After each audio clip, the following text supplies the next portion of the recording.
আমরা 2 ধাপে চাই না, আমরা 1 ধাপে পে স্কেল চাই। কোনো ধাপ নয়, 11 বছর পরে একটা পে স্কেল দেবেন, সেখানে আবার ধাপ কিসের? এই আন্দোলন কিন্তু আমাদের জীবন বাঁচার লড়াইয়ের আন্দোলন। আমরা দীর্ঘদিন যাবৎ আমাদের মৌলিক অধিকার রক্ষার জন্য বক্তব্য দিচ্ছি। আমরা কর্মচারীরা অতি গুজবে বিশ্বাসী।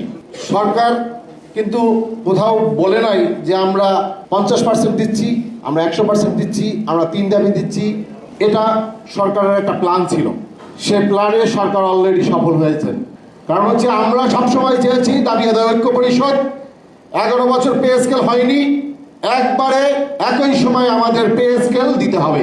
বিভিন্ন সোশ্যাল মিডিয়া এবং কিছু নব্য সংগঠক তারা প্রচার করলেন যে আমরা 2 ধাপে চাই। তার মানে কি, সরকার এটা মাঠে ছেড়ে দিয়েছিল যে মাঠ থেকে কিভাবে এটা রিয়েক্টটা আসে। আমরা সরকারের ফাঁদে পা দিয়ে আমরা এটাকে এখন প্রতিষ্ঠিত করে ফেলেছি। এখানে যত বক্তা আছেন তার মধ্যেও 70% বক্তা বলেছেন আমাকে 2 ধাপে দেন। আমরা 2 ধাপে চাই না, আমরা 1 ধাপে পে স্কেল চাই। কোনো ধাপ নয়, 11 বছর পরে একটা পে স্কেল দেবেন, সেখানে আবার ধাপ কিসের? আমাদেরকে যদি বেতন দিয়ে না চালাতে পারেন তাহলে আমরা কিভাবে কাজ করব? আমাদেরকে হেয় প্রতিপন্ন করে বিভিন্ন সোশ্যাল মিডিয়ায় পোস্ট আসছে, ঐক্য পরিষদ কিছু করে নাই, এই সরকার আসছে পর কেউ কেউ শুধু আন্দোলন করছে। এখন পর্যন্ত পে স্কেল নিয়ে কি কাজ হয়েছে আপনারা জানেন। প্রথমে এই ঐক্য পরিষদের আন্দোলনের ফলে 5% বিশেষ সুবিধা দেওয়া হয়েছে। তারপরে অন্তর্বর্তীকালীন সরকার আসার পরে আবার আন্দোলন হয়েছে, মহাসমাবেশ হয়েছে, তারপরে সেটাকে 11 থেকে 20 গ্রেডের জন্য বাড়িয়ে 15% করা হয়েছে। এরপরে প্রধান উপদেষ্টা যখন বলেছিলেন যে আপনাদের আন্দোলন করতে হবে না, আমি আপনাদের ব্যবস্থা করব, তার ভিত্তিতে পে কমিশন গঠন হয়েছে, পে কমিশনের রিপোর্ট হয়েছে। রিপোর্টের পরে এখন পর্যন্ত তো আর নতুন কোনো কার্যক্রম হয়নি।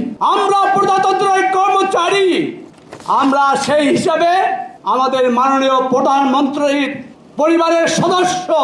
কারণ মাননীয় প্রধানমন্ত্রী জনপ্রশাসন মন্ত্রণালয়ের দায়িত্বে নিয়োজিত মন্ত্রী, উনি একাধারে জনপ্রশাসন মন্ত্রণালয়ের দায়িত্বে নিয়োজিত মন্ত্রী, অপরদিকে বাংলাদেশের গণপ্রজাতন্ত্রী বাংলাদেশ সরকারের মাননীয় প্রধানমন্ত্রী।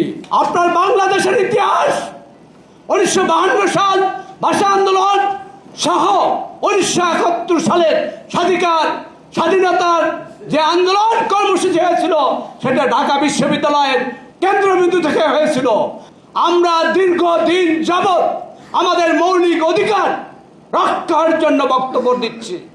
আমরা আমাদের পেটের ক্ষুধা নিবারণের জন্য, আমাদের পরিবারের ভরণ পোষণের ব্যয়ভার নিবারণের জন্য আমরা আমাদের ন্যায্য প্রাপ্তি নবম পে স্কেলের বিষয়গুলি বিগত সরকার তথা আওয়ামী লীগ সরকারকে জানিয়েও কোনো লাভ হয়নি। তারা আমাদের দাবির বিষয় বিবেচনা করা তো দূরের কথা, আমাদের সাথে আলোচনার কোনো ব্যবস্থা করেননি। এই আন্দোলন কিন্তু আমাদের জীবন বাঁচার লড়াইয়ের আন্দোলন। কারণ দীর্ঘদিন যাবৎ আমাদের নবম পে স্কেল কিন্তু বাস্তবায়ন হয় নাই।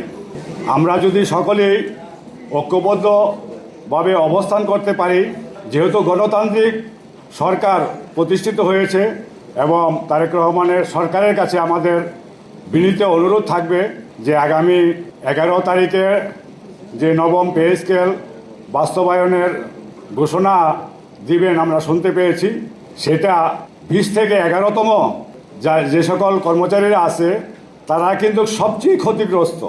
যেভাবে ঘোষণা করা হোক না কেন, এই শ্রেণীর লোকগুলা কিন্তু এই বৈষম্যর শিকারই হয়ে থাকে। প্রস্তাবিত যে ইয়াতে তারা পে স্কেল ঘোষণা করবে সেখানে কিন্তু বিশাল একটা